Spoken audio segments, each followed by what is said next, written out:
কফ ও জবর কও, লাম আলিফ দি জবর লান, কও লাং, সিন জবর সা, দাল ইয়াজিদ দি, সাদি, দাল আলিফ দি জবর দান, সাদি দান। ওয়াকফের আগে দুই জবর এক আলিফ বাদ দিতে হবে, এক জবর বাদ দিতে হবে, সাদি দা।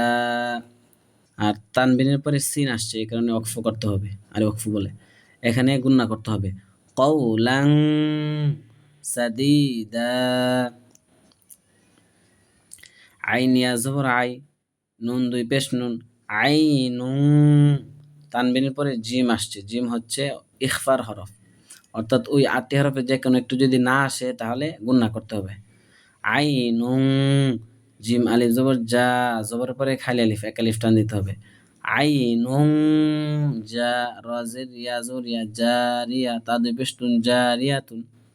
এখন এখানে আরেকটা কায়দা মনে রাখুন, যে এই অকফের আগে যদি সবসময়, এই তাটার নাম হচ্ছে গুলতা, অকফের আগে যদি গুলতা হয় তাহলে সবসময় এই গুলতাটা হা হয়ে যাবে, কি হয়ে যাবে, হা হয়ে যাবে, এবং তার উপর সাকিন হবে। এই কারণে কি হবে, জারিয়াহ। দেখেন এখানে কিন্তু এই গুলতা সবসময় অকফের আগে কি হবে, হা হবে। এই জন্য, আর হা হওয়ার পর অকফের আগে তো সবসময় সাকিন হবে, ইয়া হাজবর ইয়াহ, জারিয়াহ।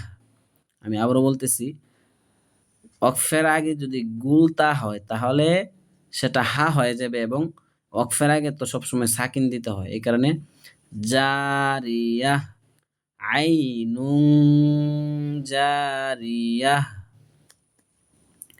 মিম নুন জের মিন, নুন সাকিনের পরে শিন আসছে, এই কারণে গুন্না করতে হবে, মিং, শিন র জবর সার, র লাম জের রিল, সার রিল, মিং সার রিল।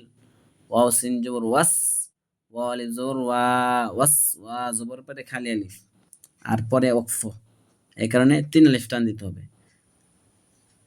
ওয়াস ওয়াস, মিং শাররিল ওয়াস ওয়াস।